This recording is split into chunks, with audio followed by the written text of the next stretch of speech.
Gosh, at this rate, it looks like Meghan Markle will never have a guest that seemingly is happy with a sit down for her podcast. You know, the ones I'm talking about, the likes of Mariah Carey, Serena Williams, two unforgettables, and I don't mean that unkindly, but I can't remember. And of course the latest one, the superstar, entrepreneur, socialite, reality TV icon, Paris Hilton. That's right, she's the latest apparently, and as ever we have to say allegedly, that could be a little tad confused about exactly what she got into. As ever, let me explain. Hi, good morning, Neil Sean here in the very heart of London. Nice to have your company. I met Paris, by the way, many years ago. She tried to become a pop star and came over to London to do some promotion. Very beautiful girl, I might point out, in the flesh. A lot kinder than the image was putting over at that time. Wasn't a great success, the pop career, but you know, you've got to let a girl give a try, haven't you? There were lots of people at the time doing it, including the supermodel Naomi Campbell. Do you remember her album?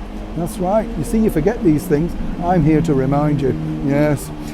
But all of the girls, I don't blame these people having a go. You know, if somebody wants to offer you money and you fancy being a pop star, why not?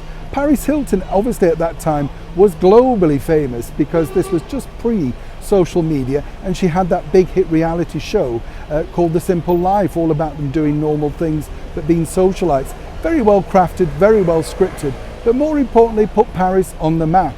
She wasn't really that associated to the Hilton brand, but it all very sold well, didn't it? Interesting to note though that according to a very good source, the recent sit down with the former royal known as Meghan Markle, from Duchess to podcaster, my, what a climb down that is.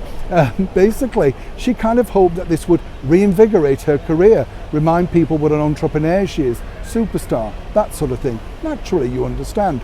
Well, seemingly, according to that good source, and as ever we have to say allegedly, Paris didn't feel like she came out of it with, well, shall we say, glowing terms. It's all really to do with the fact, and if you think about it with this, once again Meghan made the podcast all about her.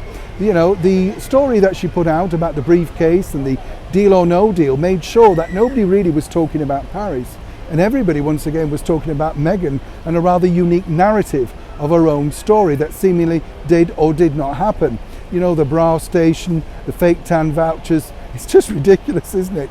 So it is going to prove very difficult for Meghan in the future, because unless you don't mind being ignored and just sitting there with Meghan making her look good, why on earth, truly, would you want to go on her podcast? I mean, why? Nobody's talking about you, everybody's talking about her. Or was that always going to truly simply be the case? As ever, when I know more, you'll know more. Neil Sean in a very autumnal London.